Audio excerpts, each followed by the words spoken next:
أعوذ بالله من الشيطان الرجيم. بسم الله الرحمن الرحيم. الحمد لله وصلى الله وبارك على رسول الله وعلى آله وأصحابه ومن والاه. السلام عليكم ورحمة الله وبركاته. زور خوشحالين ك لواني دوهما بخزمتان قشتينوا سبارد بأحكام نكاح وطلاق. لواني رابردوا عندك مقدمات بيشكي من باسكرت سەبارەت بە نیکاح لە ڕووی زمانەوانیە و لە ڕووی زاراوەی زانایانەوە و باسی حکمت و فەلسفەی تەشریعی نیکاحمان کرد لەگەڵ مەشروعیەتی. ئێستا دێنە سەر حکم النیکاح. بابزانین لە ڕووی شەرعیەوە کە وتمان ئەسڵ لە نیکاحە ئەوەیە کە سونەتە، سونەتی مؤکدەیە و بەڵگەشمان بۆ هێنایە، بەڵام بە حکمی ئەوەی کە بارودۆخەکان هی شخصەکان هی خۆیان هی لە ڕووی ئیمکانیات و داراییان لە ڕووی جەستەییان بارودۆخیان جیاوازە کە جیاوازە حکمەکەش جیاوازە بێ دەگۆڕێ. بۆیە بە گوێرەی بارودۆخ و حاڵەتەکان 5 حکم بۆ نیکاح دەستەبەر ئەبێ. هەندێک جار نیکاح مەندوبە سنەتە، بەڵێ جاء فرميسي يكون النكاح مندوبا إذا كان الشخص راغبا فيه قادرا على تكاليفه غير خائف من الوقوع في الزنا. لم حالتا نكاح كردن زواجها وسرجيري كردن سنته لچ حالتك لحالتك كإنسان حزب هاو سرجيري هبت رغبتي بوي هبت راغبا فيه ماشا على زمان عربية. رغب فيه يعني حزي ليكرد، رغب عنه يعني حزي لي نكرد تشتي ليكرد عنه. أراغب أنت عن آلهتنا يا إبراهيم، كاتا رغب فيه يعني حزي بويتو. هاي مثلا بطبيعة حزي لينية أو حكم كتري هي هاشا حزي بيتي أو خالية كم خالي دوهم تواناي أركو مسؤولياتي نكاح هاوسەرگیری هەبێ، يعني لە ڕووی مادیەوە بتوانێ مەسەلەی هاوسەرگیری بەڕێوە ببات، بژێوی خێزانی بتوانێت دابینکە خێزان و منداڵ و ئەمانە عائلە، و هەروەها غێرە خائفین من الوقوع في الزنا، ترسیشی نەبێت لەوەی بکەێتە ناو زیناوە، چونکە ئەگەر ترسی هەبێ بکەوێتە ناو زیناوە حکمێکی تری هەیە دواتر باسیەکەی. کەواتە ئەم حاڵەتە ئەگەر کەسێک ئەمانەی هەبوو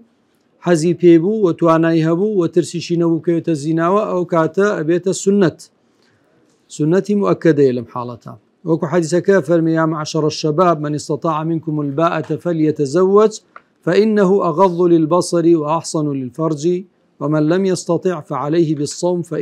فإنه له وجاء. وجاء يعني قطعي شهوتك أبيت قلغانك بوي قطعيك. طبعا ليرى فليتزوج أمره، بلام آية همو أمريك بوجوبة، همو أمريك بوجوب نية ونية نك أمري بيغمرك عليه الصلاة والسلام، همو أمريك يخواش بوجوب نية، چونك أما تقريبا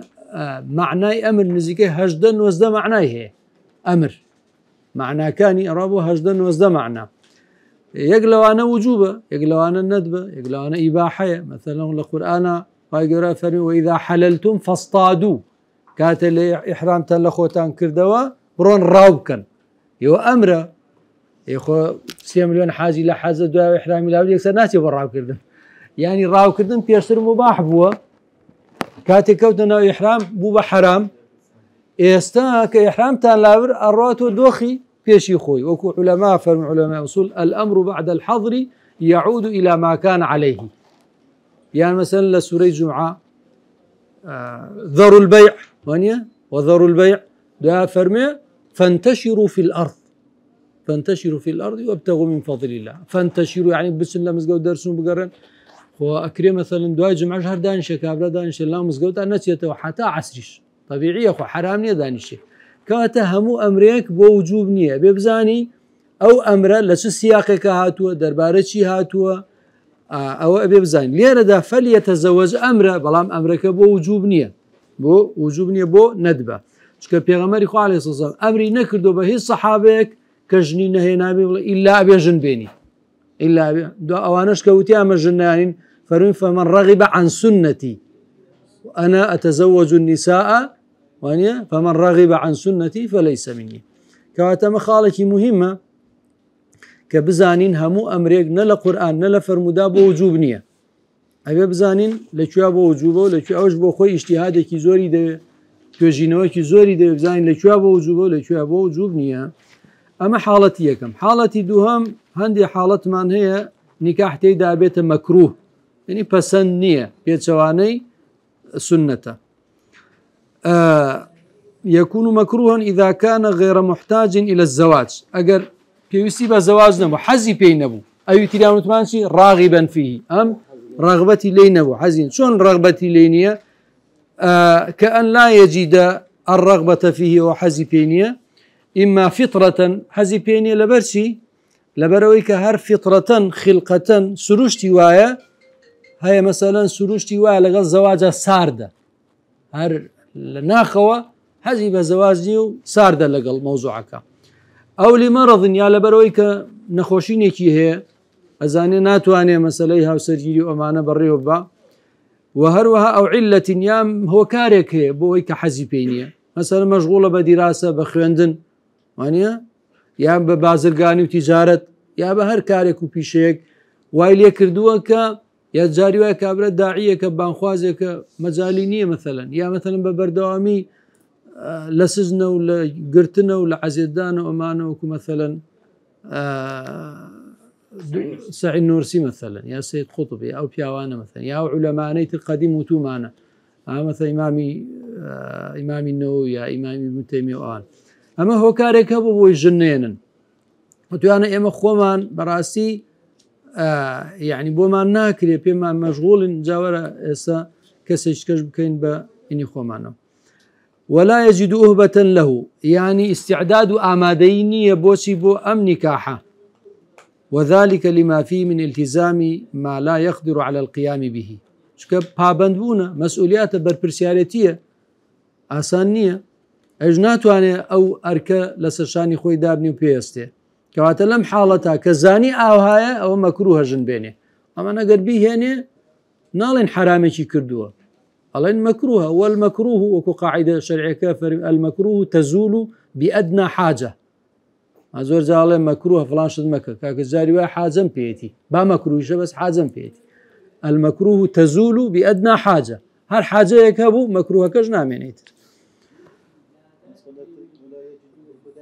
أهبة يعني آمادينية آمادة استعدادينية آمادينية بويكا هاو سرگيري بكا لقل شخصيك حالتك كمان هي لس حالتك واجب به جاري هاو سرگيري واجب به كي إذا كان راغبا فيه حزي ليبو قادرا عليه تواناي أنجام داني هاو سرگيري هبو لروي مادية وارو ملك ساماني هي ولا روي جستية وهيش كيشيكي جستية ونخوشي ومعنينية كواتا مادام توانا هي أول حديثة كفرمي من استطاع منكم الباءة فليتزوج بلام ليراش تيشي كيبو إضافة كردو بوي للسنة زيابته أخو راغبا فيه قادرا عليه متى أرى السنة اشتتري بو إضافة كردو خائفا من الوقوع في الزنا لسنة أوتمانشية غير خائف وانيا بس ليرا خائفا من الوقوع في الزنا شون كسيواها مثلا شهوتي زورة جنجة شهوتي زورة أمانة جنجش مثلا فرقك جنج تا جنج فرقك ما ترسي أوه يا لبيئك أو بيئة بريتي لفساد ولا مغريات ولا إغراءات ولا مشتانا يعني أوه ما ترسي داربو أو للاك وشهوتي بقوة للاك و بيئك بيئك مثلا لخارجة لأوروبا لو شنان غريبة تنها يعني مثلا إيمانك بقوة النبي وسائلي بلين يا داخوازي بو بدروشتي زور آسان داخوازي كان زور هكا قرآن باسي حضرتي يوسفكا سلامي خوالي به بو بقوري باسي أو حالتك هكا فرمي معاذ الله هاي تلك قال معاذ الله بو وكو إمام القيم بدريجي باسي كردوها كومالا أسبابه هوكاري يناوكا يكام أما قنز بو بياكي بتمني بكوتا نبوه قنز بو لهرتي قنجتي أبو كشهوتي حزيه لولا غريب بو لەولا ئافرەتەکە خۆی بانگی کردو شوێنی بۆ تەرتیب کردو ئەمانە و بیشی کردا کەس پێی نەزانی و ئیعلانیش نەئەکرا هەموو ئەوانە لەگەڵ کۆمەڵەشتی ترا باز دەکا هەموو ئەوانە هۆکار بوون بۆ ئیشەکە بکە وەڵام لەگەڵەوەیشا فەرمووی معاذ الله یان لە شوێن ترا خۆی فەرمی فەستەعسەم بە توندی ڕەدی کردەوە ئیشەکەی ڕخۆی ڕاگرت و کۆنتترۆلی خۆی کرد کەواتە ئەگەر ترسی هەبوو لە زینا ئەبێ ژن بێنێ چکە هیچ عیلاجێکی کەنیە ڕێگەیەکی کەنیە بۆ یا بێ بڕاتە بە ناشەرعی بیکە کە ئەوەی تر ئیمانەکەی ئەڕوا یا ئەوەیە کە ئەبێ چی بکە ئەبێ هاوسەرگیری بکە بۆی خۆی ڕزگارکە کەواتە لەم حاڵەتە ئیعفاف واجبە ئیعفاف خۆ دوورخستنەوە لە زینا و لە بەدڕەوشی لەم حاڵەتە واجبە باش لە چه حاڵەتێکە حرامە ئەمەش حکمێکی ترە إذا استيقن من نفسه أنه لا يستطيع القيام بحقوق الزوجة ئەگەر یەقینی هەبوو دڵنیا بوو لەوەی کە ناتوانێ هەستێ بە ئەرکی ژن و مێردایەتی ژن و مێردایەتی کۆمەڵی حقوق و واجبات هەیە باشە ئەو ئەرکانە ئەو مافانە نەیەتوانی دابینکا بۆ هاوسەرەکەی ئەرکەکان چین بازێکیان جنسین باشە ئەرکی جنسی یان مەعیشی و ئینفاق وەکو علەما ئەمەی اختصار کردووە بە دوو کەلیمە فەرمێسی العجز عن الإحصان والإنفاق يعني بێتوانە بێت لەوەی بتوانێت ئیحسانی بکە یعنی بەرامبەرەکەی ئیحسان کە وای لێ بکە ئیتر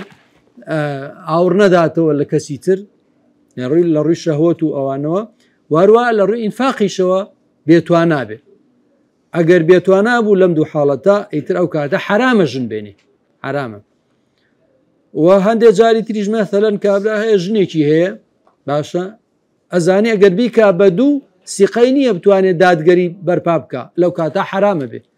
لەو حاڵەتەشە چونکە خوا فەرمێ فإن خفتم ألا تعدلوا فواحدة کەواتە ئەگەر بیکا بە دوو چییە حرامە جا ئەو کەسەی کە یەکەیەنی ئەگەر هەر نەتوانێ هەر سیقەی نەبێ بتوانێت کە یەکەکەش بەڕێوە بەرێ ئەوە حرامە ئەگەر مەثەلەن یەکی نا ئەیتوانی یەک بەڕێوە بەرە بەڵام بیکا بە دوو ئەیزانی ناتوانێت عەدالەت لە بەینیانە بکە تەبەن عەدالەت چییە دواتریش ڕەنگە ئاماژەی پێ بدەین عەدالەت شتێکی مستحیل نییە وەکو بەعزێک لە عیلمانیەکان ئەوە یەکەنەڵێن خوا فەرموویەتی وەلەن تەستەطیعوا ئەن تعدیلوا بەین النساء وەلەو حەرەستم خوا خۆی نەفی عەدالەتی کردووە لە پیاو ناتوانێت عادل بێ ئەجا باشە پیاو ناتوانێت عادل بێ بۆ مەرجی عەدالەتی داناوە دیارە ممکنە مستحیل نییە ئەوەی لێوە باسی چیەکە ئەوەی سوورەتی نیسا باسی ئەوە کە فەرمێ ولن تستطيعوا أن تعدلوا بين النساء ولو حرصتم فلا تميلوا كل الميل يعني الميل ناتوان عدالة كان مثلا لصا پنجا أماني خوش بيه لصا پنجاج أماني خوش بيه ولا ده صلاة كايوه كس ميلي قلبي حب خوشويسي لتوانا إنسانانية ها بيغمري خواهي فرم اللهم هذا قسمي فيما أملك فلا تلمني فيما تملك ولا أملك يعني شي يعني ميلي قلبي طبعا كي لهم يعني خوش تلويز من أحب الناس إليك قال عائشة وانية قال من الرجال أقصد قال أبوها كواتا يعني هو نيشار دوتو عائشة لهم أواني كزاني وأنا خزانة كانتي كواتا اللي يرى أما إلى قلبية إنسان دا صلاتي لسرينية وانية دا صلاتي لسرينية نكهر بو مثلا بو من دالكان جاريواتو من دالكت لا يتيان زيادة الخوشة بلان بو معنانية كتو ظلم بكي يعني كاتا عدالتك اللي شيء لشتيك برجسته به مادي به باشا فعل به نك ميلي قلبي وأمانة باشا كاتا أم حكمانا هي وأوجا أصليش لها مشتكى إباحة أوش حكمي ترى لحالتك مباحة لم حالتها يكون مباحا إذا كان قادرا على غير محتاج إليه باشا تواناي هي بلان بيوسي بينيا حەزی پێی نییە پێویستی پێی نییە چونکە بۆ شەهوەت زۆری بۆ نەهێناوە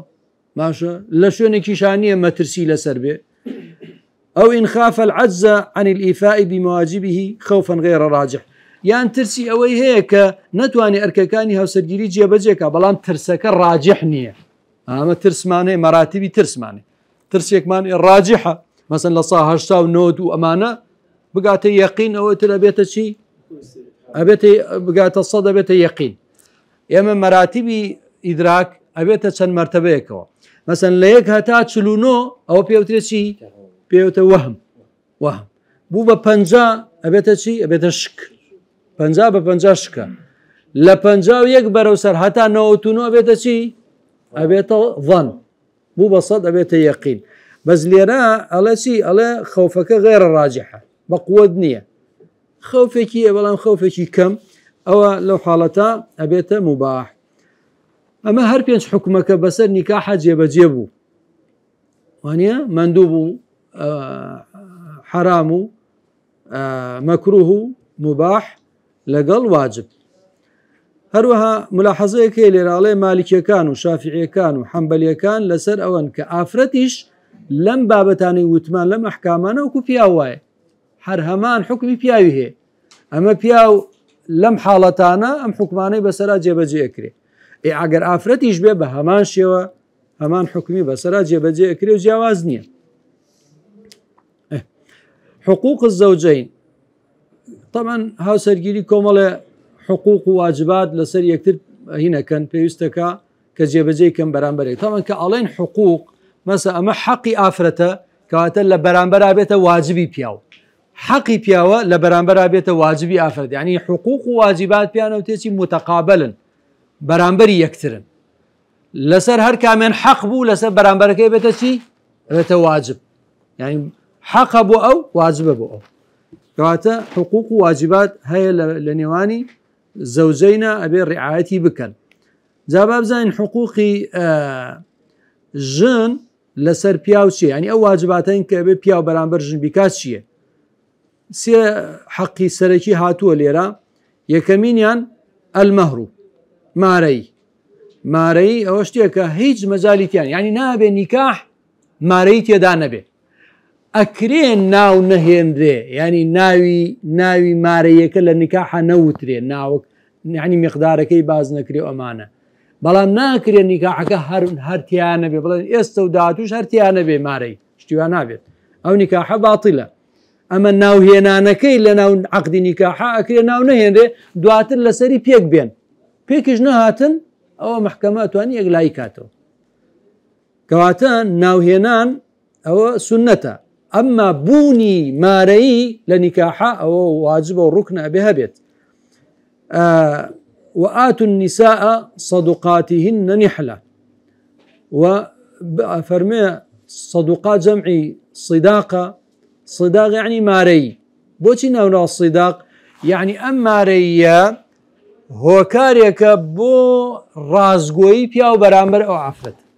یعنی گزارشتە لە ڕازگۆیی پیا و بەرامبەر ئەو ئافرەت ئەڵێ کاکە من ڕازگۆم ئەڵێ من ئەبمە پیاوێکی باش بۆ تۆ لە داهاتووە گزارشتێک بۆ ئەم ڕازگۆیی ئەوەیە بەشێک لەو ماڵی کە پەیام کردەوە بە عارەقی نێوچوانی خۆم پێشکەشی تۆ یەکەم کەواتە ئەم مارەیە شەرەفە بۆ ئافرەت ڕێز و حرمەتە بۆ ئافرەت نەک ئەوە بێعنی مەثەلەن هەندێکڵە جا من خۆخۆم نافرۆشم هەندێک لەو عیلمانە خۆخۆم نافرۆشم مارەیم بۆ چییە منەوە پیاوەدانیشین گفتوگۆکەین و ئەگەینە ڕێکەوتن و تەواوی تر ئەوەی بۆچی من پارە لە وەرگرم مارەی لە وەرگرم یەخۆ ئەمە یعنی ئێستا جاری وای مەسەن کەسێک قەڵەمێک بە دیاری بەیەکێکەدا وانی خۆ قەڵەمێک بای 250 یا 500 دینار چی یعنی بەڵام پێی خۆش یا پێی خۆش نییە پێی خۆشە تەهادە و مەڵەن تەهادوو وانە تەهادە و چکەوە بیتە وەکڵە تهادوا يعني بيهودي تهادوا يعني هدية بيكتر بدن چونکە خۆشەویستی لە نێوانتانە زیادەکە.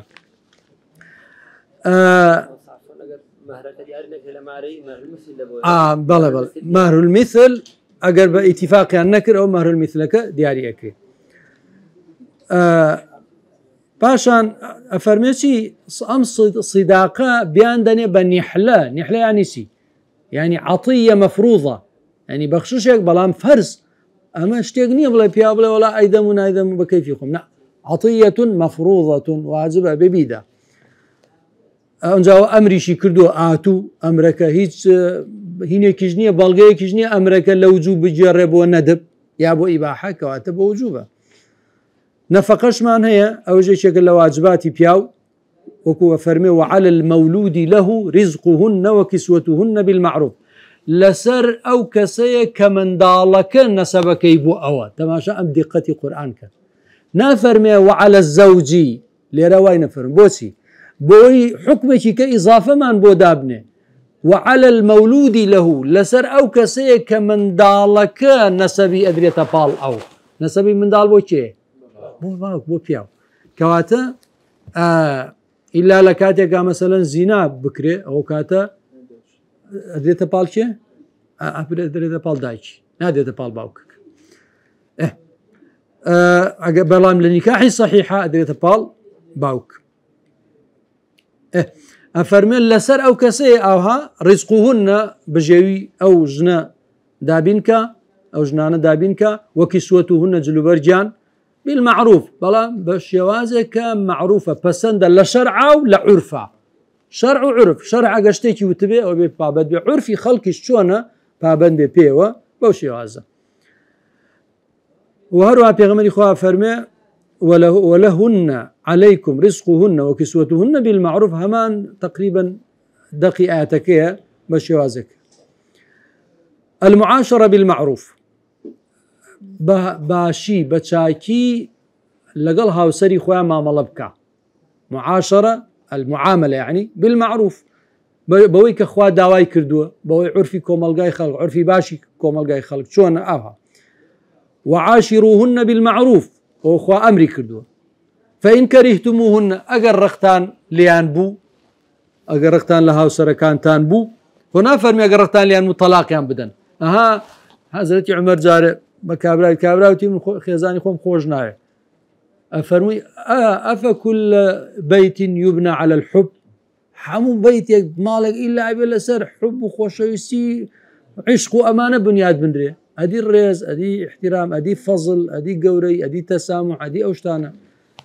إلا فإن كرهتموه من دالي ليه مثلا أمانة فإن كرهتموهن فعسى أن تكرهوا شيئا ويجعل الله فيه خيرا كثيرا أكريتو رقد لي بي بلام لولا شو خيرك وبركتك زوري تيدابي كما تأمانة أما سي حق سي حق أبو أفرد سي واجبة لسر بيا وبرامبر أفرد بيكا وحقوقي تري شيء بلام أما سركي ترين يعني أي ما في بياو ما فكاني بياو لسرجن أيش كومالا حقي لسرجن هي لو أنا مثلا الطاعة في غير معصية يعني جرى علي كردن لحالتك فرماني بتاوان بينكات لا طاعة لمخلوق في معصية الخالق مهما كان ما دام فرماني بيكر بتاوان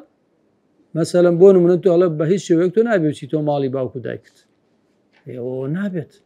يا مثلا بونو منا نابي الرجي رمضان بقري يا نابي بسيبو حجي فرز يا عمري فرز يا ما فرز اوي فرز اما بلا ولا سنة مقرا الرجي سنة ابي بجيبك ابي بجيبك تا اولا مالابي او روي بو سفر وانا بخد حتى اتواني بروجو بس اولا مالابو بينا خوجو نابي بروجو بي مثلا الرجال قوامون على النساء اما بلغيك شي كشك او زياتر ديجيني فالصالحات قانتات افرت باشا كانت شين افرت كان باشا خوي لذاتي خويا باشا صالحه باشا فاسدني خرابه كارني باشا شاكا يعني شلون يعني بجوري او برنامج كخوا داينا اواتشي بريو اواتشي بر صالح اوي وانجا قانتات يعني مطيعات القنوت دوام الطاعه القنوت دوام الطاعه بردام جرالة عندي افرد هي مثلا عندي زاد جرالة بس عندي زاد وكولا لك الرقي بهز نوعينات اخوان اوانا بردام بطاعته جرال به او خاليكم خالي دهام الا تدخل بيته احدا بغير اذنه ورضاه نابي كسك بينة مالوا ببي إذنك ببي إذن بياوكي ببي الرزاوندي بياوكي يعني مثلا بياوكي وتودي كاكا من حزناكم أم أفرت بيت مالما توبهم ودمئي هيني حزم بيني حزناكم بيت باني هيني آخر والله أو نازم جيرانه أو نازم شيء أو خزمه أو كاكا أم بينا خوش لبرو ما دام بينا خوش نابي بيت يا مثلا بون آموزاكي هي ئامۆزا ئەو لەوێنیە دێ سەردانی ماڵیانەکە لە کاکەبانەی من لێرە دەرگای بۆ مەکەرەوە ئەخرەوە ئامۆزای وڵاتی بکەم و عیب و عیب و ئەوانە ناخوات با ئامۆزاشە با نەزەم چیشە مادەم ئەو پێی ناخۆشە بێت نابێ هینی بۆ بکاتەوە دەرگای بۆ بکاتەوە فەرمێکی حەدیثەکە وەلەکم عليهن ألا يوطئن فرشكم أحدا تكرهونه يعني كسيك نية سر فرشكتان مالكتان كإيوا بيتان ناخوشة يعني آفرتك النهيني خالي سيهم أن تحفظ شرفه وتصون عرضه وتحافظ على ماله بارزقاري لشرف ناموسي بياوكي بكا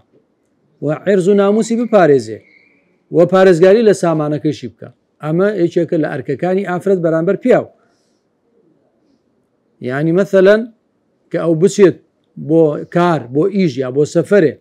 أو بسيط دستي كالكا لقل إيشي ترا أما براسي لقل آفرتي صالح آفرتي باشو دين دارا ناقونجي يعني مثلا بارزقاري لمالكي نقا خواهاتي بياوكي لوي نبي ايتبا كيفي خوي يعني دس مال وساماني بردا إسرافي تيابكا وتبزيري تيابكا وأمانة أو نابي الله خواهاتي كأو لويني أو نابت أبي أو مالا بباريزي بشوازك بجوري بيوسو بجوري حاجة صرفك قينا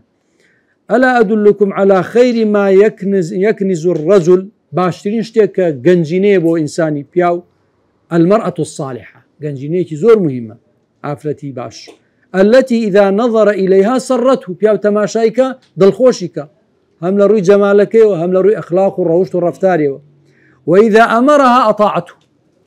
فرماني كر جراليبك وإذا غاب عنها حفظته في نفسها ومالها أجر سفرك لو ينبو يشي هبو روي بباريزي هم لنفسي خوي دسي تيكلنا كالقل كسيترا وهم لمالك مالي بياوك أو حديثك أو صحيح الشيء كما أو تشيبو أو حقانبو لسر يكسر حقوق متبادل يستبين سر بابتك تلك المحرمات من النساء أو أفرتاني كحراما لسر بياوان طبعا سي جور دو جور حرام مان هي دو جور الحرمة على قسمين دو جور حرام مان هي لمبوارا حرمة مؤبدة وحرمة مؤقتة حرام بونيك مان هي هميشية حرامونك شمان هي كاتية أفرد هي لسر بياو بهميشية حرامة أفرد هي لسر بياو حرام والله بحالتك كاتي عذرك هي هو كارك أو إنما حلال بيبوي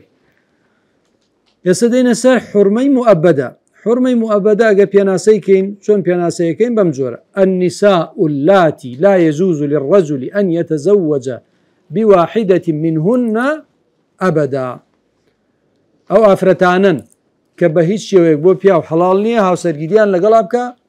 إلى الأبد حرام بلا سري مهما كانت الظروف والأحوال الظروف باردو خرشي به لسر أم بياو حلال نابت بو أم بياو حلال نابت ماشان لهم حالة باردو كان حرامة أمش سي هوكاري هي يعني حرمي مؤبدة سي هوكاري سركي هي يكم القرابة دوهم المصاهرة سيهم الرضاع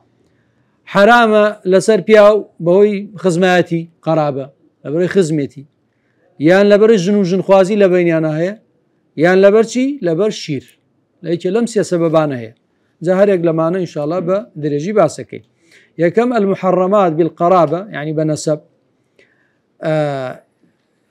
أوانيك بهوي نسب خزماتي وحرام لسر بياوها سرقيريان لقلابك حود آفرت حرام بنص قرآنيش طبعا يكم الأم دايك والجدة ننك من جهة الأب والأم أو ننك لجهة باوك وبيا لجهة دايك وبيا هرشيا حرامة يعني ننكي دايكي يعني ننكي باوكي هر حرامة يعني الأم وإن علت حتى بروسر هر حرامة أما بيانوتي شي بيانوتي أصول إنسان أما دايكو بروسر أما بيانوتي أصول إنسان وهروها دوهام البنت كتس وبنت الابن كسي كر وبنت البنت كسي كتس أماش بيانوتي شي فروع الإنسان يعني البنت وإن نزلت هتابع بروخوار هرشيا هرقدغي وحرامة. الأخت الشقيقة خشكي دايكو باوكي أو لأب يا خشكي باوكي يعني بزل باوكوا خشكتي دايكيان جاوازة أم لدايكيك أو لدايكيك باز باوكيان يك كوات أو خشكي باوكي يعني خشكي دايكي باوكيان جاوازة دايكيان يك يعني دايكي دو مردي كردوا باشا لمردي يكمي مثلا أو كركيه لمردي دوهميش مثلا كشيكيه أم دوانا چين خشكو بران بلام لدايكيو أو بوشيو نا بيناوتي الزر وازم له ليرة بيوتي الزر بس خوي زر نية لأس أو خوشي خويتي هو الزر مصطلحي زر رنق ليرة وابو تري بلام لأساس أخوي عليك علي زر خوشك بو الربيبة بكاره هندي الربيبة زر بو الربيبة بكاره هندي زر خوشك دواشا باسك بس يوم مصطلح تنوايا ليرة لهولير أواني هوليرين علي زر خوشك يعني باوكو دايكي نية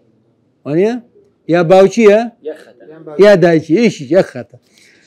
بلى جاء ليرة أما بمشي وازم بيانوتي فروع الأبوين شكل لدايكو باوكوا دقن بيكتر أم خوش كبرى بلى بنت الأخ الشقيق يعني شي يعني برازاي باوكو دايكي برازا ماشي يعني برازاني يعني كشي برا أجا برازا دو نوعية يا كرة يا كسر هردوكي بيوتي برازا يعني وبنت الأخ لأب يان برازاي باوكي يعني برايكي هي بس لباوكو برايتي لدايك دايكان جوازة أو براي كشيكي هي أو كاتا برازاي باوكي يعني مثلا برايكي بس لدايكو برايتي أو برايك لدايكو برايتي كشيكي هي أو كسابيتسي برازاي دايكي برازاي دايكو باوكي برازاي باوكي برازاي دايكي وهروها بالنسبة خشكزاي شو بنت الأخت الشقيقة يعني خشكزاي دايكو باوكي أو الشقيقة يعني خشكزاي باوكي يعني خشكزاي دايكي أماش بهمان شوا حرام. العمة بور چيا بور خشكي باوكا وكو أحمد يلا عمة بورة خشكي باوكا خالة بورة خشكي دايكا ماشي. ومثلها عمة الأبي شيء بلكي خوي به باش راسته وخو مباشر يعني خشكي باوكي به شيء بلكي خوي نبي أي بلكي كي به بلكي باوكي به باشا بلكي باوكي به إذا وش بلكي باوكي شي حركاته بلكي خوي فرقناك. وعمة الأميان بلكي دايكي به هر هماشتا فرقناك. أما بيانوتيشي فروع الجدين أما تعبير بشيء فروع الجدين تعبيري ليه كراوة بلان فروع الجدين من جهة الأبي بو شو كالين بور يعني خشكي باوك هميشة كواتا لكو أقاب إنسان لباوكو. وخالش من هي خالش هي خالة بلك خشكي دايكا ومثل أما خالي خوي يعني بلكي خوي خشكي دايك يان خشكي بلين بوري خوي به يان بوري دايكي به فرقناك بوري دايكي شي به حركاته بوري خوي بوري باوكي شي به حركاته بوري خوي. ويعبر عنه بفروع الجدين أمزا من جهة الأم أما لجهة أمه خالة لجهة أمه عمج لجهة باوكوي كواتا أم حوت قسمة أم حوت آفرته حراما بهمي شيء لسر بياوان نابي هاوساقيان لقلا بكريت. ولم بارو قرآن فرمسي حرمت عليكم أمهاتكم طبعا كالله حرمت عليكم أمهاتكم لراشتك هنا حسفة حرمت عليكم نكاح أمهاتكم نكاح كردنيان وانيا نكاح كردنيان حرام تأبي الليلات شنك بو باسي نكاحا. حرمت عليكم أمهاتكم هلا أمهات عامة بو هموي بو دايكي خود بو دايكي دايكت بو دايكي باوكت ماني أمان هموي دقريتو. وبناتكم بنات بنتي خود بنتي ابنت همو دقريتو. وأخواتكم همو جوركاني أخوات دقريتو. وعماتكم همو جوركان. وخالاتكم وبنات الأخ وبنات الأخت أم حوتا بنص القرآن حرام كراو. فإذا عقد على واحدة منهن كان العقد باطلا أجر عقدي كل سريك لمانع عقدك ديار باطل لو هلا وشيته مثلا لا والله نيزاني اما رنج نيزاني باما مثلا خشكتي باشا لا انزاني بيكتر داب راب من ليكتر دعاء دركوت خشكتي باثباتات دركو ابي شي بكري ابي اكسجاب بكريتو ليكتر يعني نيزاني بلكيتي يا هرشونيك نكاحي كردبو او ابي جاب بكريتو هرشي ببي دبا بانزا من دالج هره بجاب بكرينو ما دام اثبات بو كاما فعلا خشكي ام بياوي يا بلكيتي يا هيك لو محرمانيتي ابي جاب بكرينو بله بله بله اي كشي براي ابيت هين برازاي شلون ابي برازاي چ باوكو دايكي بي چ دايكي بي چ باوكي بي هر شيء وكو يك فرقناك عشان برايكي هي بتعبيري وزرة يعني باوكو دايكينيه او براي خشكيكي كاتب برازاي نا كاتب برازاي ابيت بنت الاخ الشقيق يا بنت الاخ لاب يا بنت الاخ لام هر شيء كانوا تمام قدغين ويتو يلا بنت الاخ لاب ماشي بله ايه وثمان اول زركه وثمان اصليه بس هنا تناول زركه اي خوي واي خوي سيان يان باو مثلا لقل او براي لباوكي شو لدايكي شو بران او خو كشيكي هي او براي كشيكي هي او كاتب برازاي باوكو دايكي يان لباوكو وبرايتي لباوكو مثلا دايكان جوازه بس باوكيان يك باشا برايكي هي باوكيان يك بس دايكان جوازه اما شي ام براي كشيكي او كتابته شي برازاي بلان برازاي لكيوا لباوكو يان مثلا برايكي هي دايكان يك باوكيان جوازه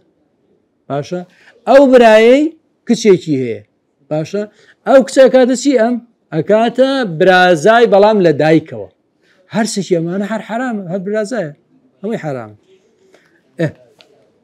فإن استحل ذلك كان كافرا اگر اما بحلال بزانه بحلالي بزانه ك يشق لوانا بيني طبعا كافر بيت في كافر وشكا قاعديكي عقيده ايمان نال استحلال المعصيه كفر بحلال زانيني معصيه تاوان اگر بسكترين تاوانش بيكون نظر هر حرامه بسكترين تاوانش بحلال بزاني حرام هنا كفره لدين درسه شكاوى ردي شيء كاتو ردي آياتك صريح راشكاي قرآن كاتو لبرو في كافر به البته دو إقامة حجة أما بالنسبة أو محرماني كحرام لروي نسب قرابته جاء طبعا إنسان أما بالنسبة بياو لأن أم آفرتانا بالنسبة بياو ناتواني هاو سرقيان لقلابك أدي آفرت بالنسبة بياو يكون ناتواني هاو سري لقلابك أوش ها بعكسي بياو آفرت اوش بهمان شيوا عينا شي مانوز بو بياو بو افرديش بهمان شيوا عكسكي هر حرامه مثلا شلون الله يحرم على المرأة ابوها نكاح لقل باوچي بكا وانيا وكسوت من بياو لقل دايچي بكا ايك چيز لقل باوچي خوي يعني مثلا لقل بابيري ابو ابيها بابيري للرباوكو او ابو امها يا بابيري لدايكو باوچي دايكي يا باوچي هر حرامه وجميع أصولها تعتبر بروسر هم حرام وهروها ويحرم عليها ابنها كركي لقال كري خويها سديقة وابن ابنها وابن بنتها وكشون تمان بو بياو البنت وبنت البنت وبنت الابن عينا ايش بو افرج عمها بهما شويه وهروها وجميع فروعها هرشي فرع هي لسر افرد حرامه باوكاتها حتى بيبرو خوار ويحرم عليها اخوها شقيقا كان او لاب او لام يعني مثلا برايشي تبرا باوكو دايشي بي تباوكي بي تدايشي بي هر همي حرامه لسر او افرته او سجيل لغلابك وكذلك يحرم عليه ابناء اخوتها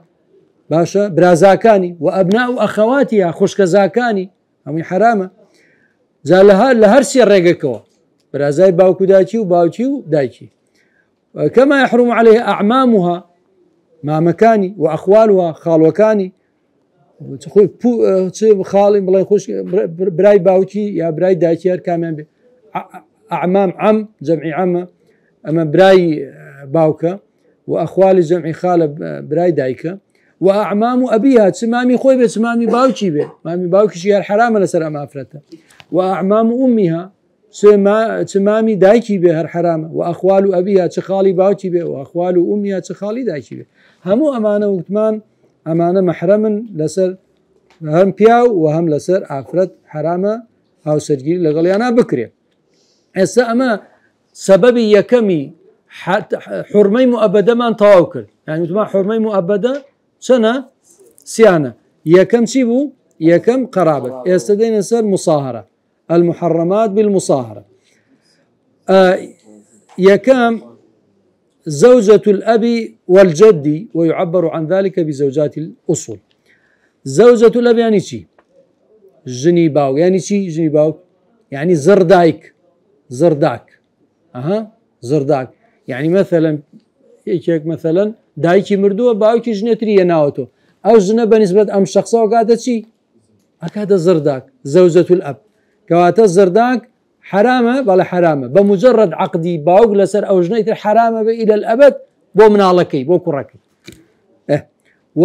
والجد يتمزنيه مثلا زرداك يعني جني باوكي خود مباشر جني بابيريش هروايه جني بابيريش هروايه فرق ناكا حتى برا بروسر من بيوتي شي بيوتري زوجات الأصول شكا القرآن فرمي ولا تنكحوا ما نكح آباؤكم من النساء أويكا هاوسري باوكا كان تانا تباوكي خود تبا بيرد أو أنا مهينا نكاحيا لقلا مكان إلا ما قد سلف أوي الروي كي بري كردو تانا أو قينا أو الروي حالتي كو كردو تانا يسا طبعا أبي جاب كرينو بلام أيت اللمولا أيت النابي دوباره بكريتو أمكانه إنه كان فاحشة شكو أما سيشتي كده يكن فاحشة كاركي بدروشتية الفحش مع عظم قبحه هاشتك زور قبيح ناشرين بيه بيوتيتي فاحشة لا القرآن فاحشة بو زنا بكاراتوا بو هاو سرقيري لقال زردايكا بكاراتوا بو الرزيلي الشيطان يعدكم الفقر ويأمركم بالفحشاء فحشاء اللي رمانا شيء معناها بخيلية بو بخيلي جاتوا فحشة وبو ميبازي ونيربازي وأمانش هاتوا حاشاكم لسورة نساء يعني مثلية مينة نيرينة هادو كله واللاتي يأتين الفاحشة واللذان يأتيانها هادو كباسي فاحشة كواتب فاحشة لقرآن مصطلحة كبوشتي كالزور زور قبيح وناشرين والزيوة ومقتا جقل لو فاحشة شيا مقتا يعني شي أشد الغضب يعني بيتا مايي يعني مايي توربون توليكي سختي خواي قورة أشد الغضب وساء سبيلا وخراب ريقيك بو قضاي شهوت بو جيب كرني آرزوي شهوت ريقيكي خرابة ريقيكي باش نية قطعي حرام نبي كاما أو زوجة الله بلى أمانة بهمي شيء إلى الأبد حرام بين بلى قطعية إلى الأبد طبعا أما وتماسية سببية كم سنسب وسببي دوهم مصاهرة طبعا أما زوجة الأب للرئيس شيء وأما أم حرام دروز بو أم تحريم دروز بو للرئيس زواجه بوي أو باوكت شو جنيترينا ما دام عقدي لسر أو لو جناكر لسر كراكي حرام به إلى الأبد ذكري بياوك نعم بلى لو كراكي لبون نواكي بلى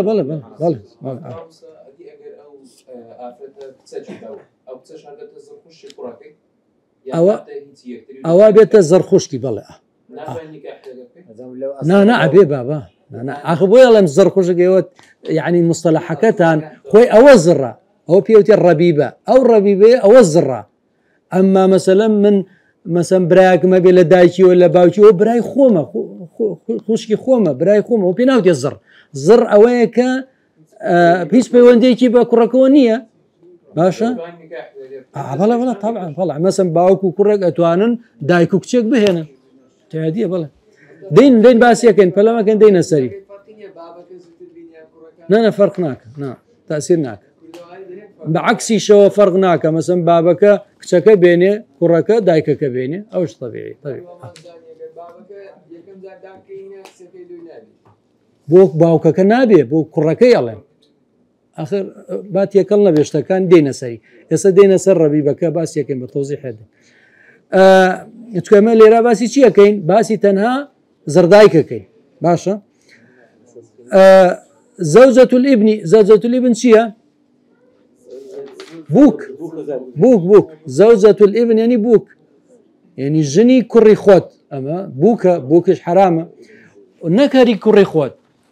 هي كري كرت وهروا هي كري كتشت هتا برا خوار أما أنا همي قد غيو حرامة يعني دزوجي لي ناشكه دزوجي وكوها كردواري خوال دزوجي لي الله ناشكه دزوجي ويعبر عن ذلك بزوجات الفروع أما بيوتيتشي جني فروع أو يترجني أصول بو يسرو أما جني فروعا بس بالغيك أما وحلائل أبنائكم حلائل جمع شيء جمع حليلة يعني شيء يعني جن أو جني كحوسري كحلالته على تعددي حلائلي بيشنا شرعية بس تعددي حليلاتي بينا شرعية بس تعددي خليلاتي بي رواية خليلات قيناقة بس حليلات خدغية بفية وانيا أمس منطقية أقرب الشرعي بيهنية أما أخلق لي أسانا قنزي واو بس أقبرها لقل الرابيري دوستي بيه أول مشكلة كارا لتونس طبعا لتونس لسردمي بورقيبة وأمانة زين العابدين هدنا كشي زور نابوته بو أو ناس يعني نخوي ناكنا يعني كسجا خوي زين العابدين أو طاغوته لو سردمي أوا قد غبوا بياكي مسلمان جني دوامي ينابو باشا بوليس داي بسريا لأنجامه كابرا بلا شي باشا يسبلهم أما الجنمة وهاو سرمن ريك دزجير مكانوا بمبو زندان محكمة مكانوا عقوبة مدن وزندان مكان قلتي والله أما برا أما اليوم قرن بوت استانا بس أما الشيء أما خبر ما بوات والله أما جني دوامتي أنا بابا أوها دوستنا هو خوشويستنا هو علاقة معنا بهيك هو تدي باشا كاكا مكار من بيوني زانا لو منطقة مقلوبة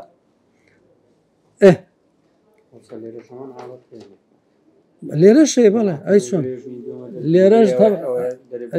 طبعا ليرج أو نشرت مرجان بودانا وكأنما مهر قاچاخ وحلائل أبنائكم الذين من أصلابكم يعني أو هاو سراني حلالي خوتان هي كركانتان حلالي كركانتان الذين من أصلابكم كلا يعني كركانتان كلا صلبي خوتان يعني شي لصلبي خوتان يعني قيدك بو دركردني زوجي متبنى يعني أو كسيك كرة كاتا تبني كاتا كري خوي هاوسري متبناكي درسته أي شون أي ما إبطال نكرة أي زينب خيزاني زيد نبو زيد كري بيغمر نبو بيجوي إبطال بكريت دي أو بيغمر إخوة عليه الصلاة والسلام هنا زينبي هنا كواتا هاكو قرآن فريم وما جعل أدعياءكم أبناءكم أو يعني كردوتان بكري خوتان أو كريونين كري يكي ترى يجي ولا جاهليتها هبو طالما الإسلام إبطالي كرد كواتا جني متبناكي درست بينا والله درست أو قيدة أو دركة من أصلابكم شنك أو جني أو كري كلا صلبي خوينية وحتى جني زر كراكي زر أوش حتى أوش درسته شنك لا أصلابيني مثلا بياوكا جني كي يناوى أو جني لميردكي كي كراكي هي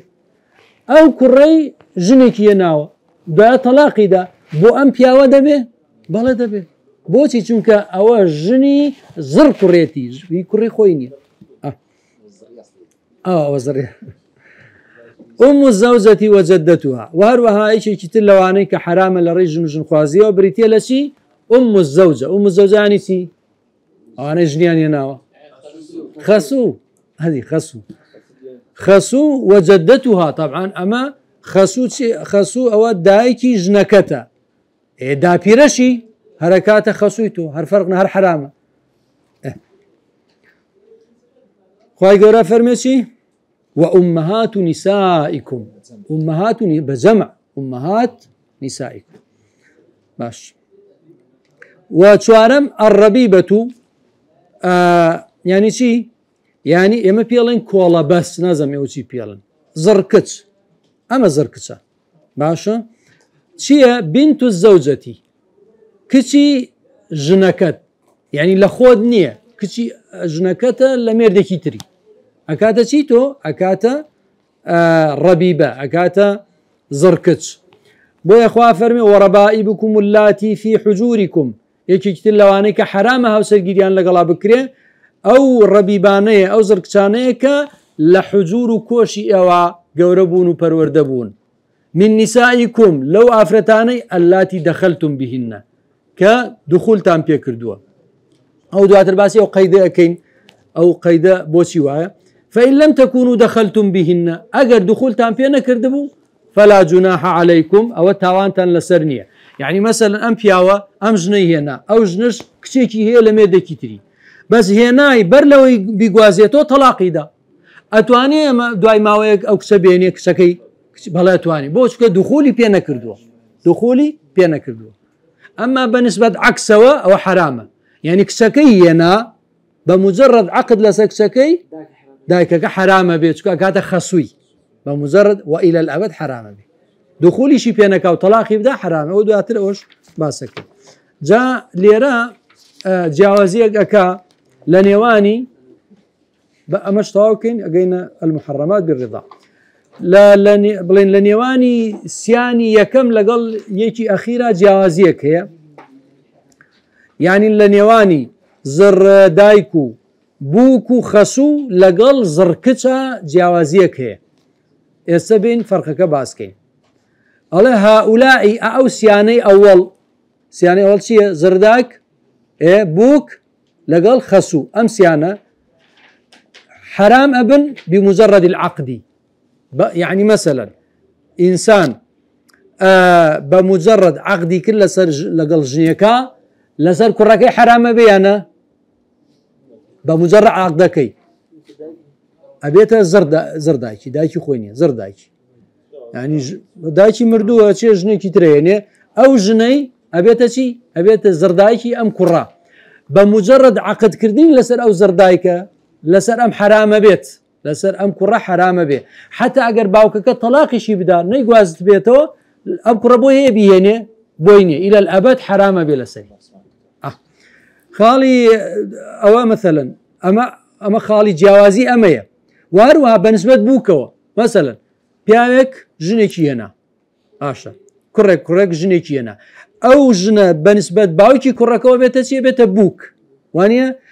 ام كره او بوك برلق واسنو طلاق بدا او باوك بوي بيني بويني تواو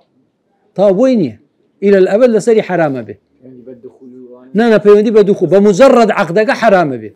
وهروها بالنسبه شي وخسو بياك باشا جنيكي هنا دايكي او جنا بيتسي ابيت خسوي جنك بقوازيتو يا نقوازيتو خسوكي هر الى الابد حرام يا حراميه حرام الى الابد حرام باشا اما امسيانا او هاي بلام ربيبه وانيه ربيبه زركت وانيه ربيبه سونا اما الربيبه على فهي حرام على زوج امها الربيبه كولبه زركت حرام لسر شي لسر ميردي دايكي يعني بتعبير كتير لسر زرباوككي اخر او زركتشا اي باوككا جابتشي ميردي دايكي ابيتشي ابيت زرباب وانيا او زركتشا بالنسبه بياوكاش بالنسبه او ابيتشي زرباوك باوكي خوينيه ميردي دايكيتي ابيت زرباوك كواتا زرباوككا باشا ناتوا بلين بمجرد عقد لسر أما الربيبة فهي حرام على زوج أمها ولكن ليس بمجرد العقد هربه هناني وخواستني وعقد كردني حرام نابه أي يعني إلا مقر دخول بكابتي بدايكي يعني مثلا جنكي هنا هتا أو جنة دخول بينكري زرك سكا لسري حرام نابت باشا بلا متمان دايكك بعكسوي يعني اگر هيني كرد اگر كشكي هنا بمجرد عقدك دايكك حرام بيت بل لا تنشأ الحرمة إلا بالدخول على أمها وآتكش روني كردوتو فرميسي فرمي وربائبكم اللاتي في حجوركم من نسائكم اللاتي دخلتم بهن فإن لم تكونوا دخلتم بهن أجر نيقواستبوا دايككي نيقواستبوا فلا جناح عليكم حرام نية لسرتان بسن كسكي بهن كسكي بهن أو بلين أو فرقكي لنيوان ربيبة لقصيانا كي ترى طبعا ليرا اشتيك بلين على هذا ولا يشترط لحرمة الربيبة أن تكون في حجر زوج أمها. طبعا لا أتكافر اللاتي في حجوركم آية أو قيد مفهوم مخالفة هي يانيتي أو قيد جمهور علماء لسر أول مفهوم مخالفينية يعني شون يعني أقل لاي بياوكش پرورده بوبه يا پرورده نبوبه مثلا لمالي باپيري گوره بوبه هر حرامه بو بياوك يانا هر حرامه يعني مثلا بياوك جنيك هيني او جنك چيكي هي او كچل لاي ام بياوك گوره بوبه بمنالي يان لمالي باپيري گوره بوبه حكمك يكشتا يكشدنيه يكشتا اي خواتك على فرمسي اللاتي في حجوركم كلكوشي ايوها گوره بوبه لا يقرب آخر أم قيدا مفهوم مخالفينية يعني أولي ورناجري أقل لا ونبو حلال بوتان وأولي فهم ناكري شكا هندي قيد ماني لقرآن بيوتيشي قيد لبيان الواقع واقعك وابوا مثلا خواه فرمشي لا تأكل الربا أضعافا مضاعفة سنقاد الربا مخون يعني أقل يقاد بدرسته نحر حرامه بو چونك أم هنا أم أضعافا مضاعفة أما بياني واقعك يعني لو كاتا خلقي عرب لو كاتا أضعافا مضاعفة الربان خواردوه أو باسي أو حالتا أكا نقوي كل دوايا فرمسي فلكم رؤوس أموالكم يقدر همش نابي زيادة رؤوس أموال تان فقط باشا لا فرمي نابي هيج زيادة ورقر نكم ونزور وبعض يالنسي بعض يالنا هو خواف فرمي أضعاف مضاعفة قاعدة قال يقاد به قيناك جسني نابد قيدي ترمان هي القرآن بون منا أفرمسي ولا تكرهوا فتياتكم على البغاء إن أردنا تحصنا باشا كنيزك كانتان زوريان لما كان بدروشتي لكاتك أوان حزيان بچية دايون باچية يعني أجر خوان حزيان لبدروشتي بو أتواني زوري ليبكي نا أي أمشي أم قيدة بو بياني واقعة يعني لو كاتا أوان زور يعني لو آفرتانا أو آفرتانا زور نامرتاح بس تشيب كان ناشارن بقصينا كان أقرنا زور يعني بينا خوجو لدلو زور نامرتاح خواه فرمي وكو بلاي تعبيرك أقر دروزي بلاي أفرمي بيان عمرتان نميني أمانا خوان بيان ناخوش يشكب كسي أو زور بيانكن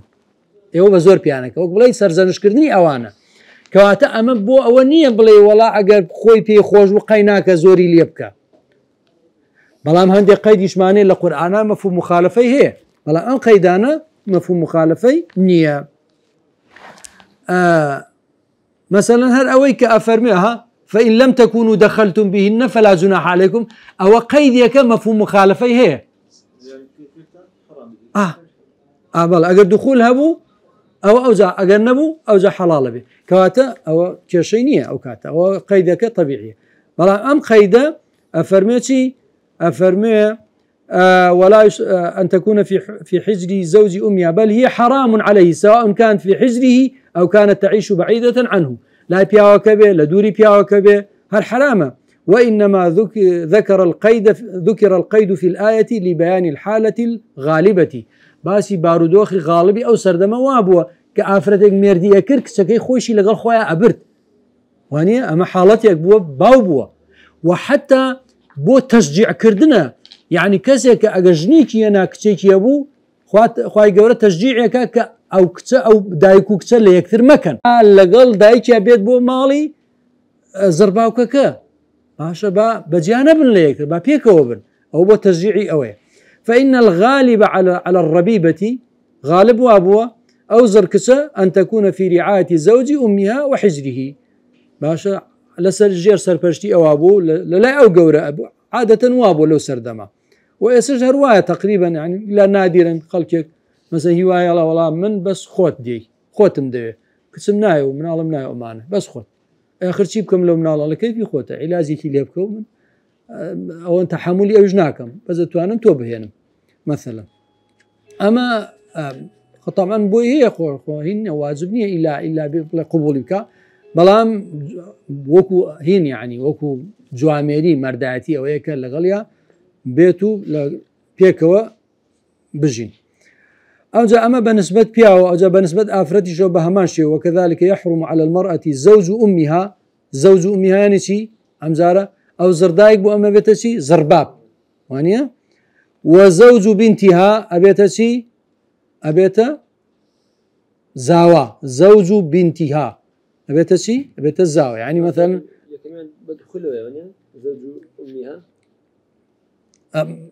زربا نەنە هینەکەیە نەنە زرکوڕەکەیە زربابەکە حرامە دخول ببیانە بێ هەر حرام وتمان بەس تەنها لە کۆڵە بەسا وایە بەس لە ڕەبیب و ڕەبیبا وایە زەوج و ئومیها ئەمە چی ئەمە زربابە وەکو چۆن وتمان زردایک زربابیش حرامە لەسەر ئافرەت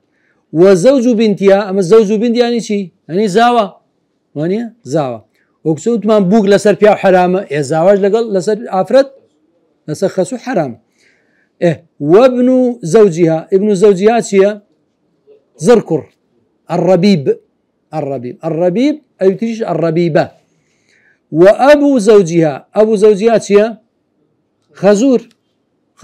أبو زوجها خەزور وەکچۆن وتمان خەسوو حرامە لەسەر پیاو خەزوریش لەسەر چێ لەسەر ئافرەت حرامە لێرەدا با ڕاوەستین ئینشاء الله خوای گەورە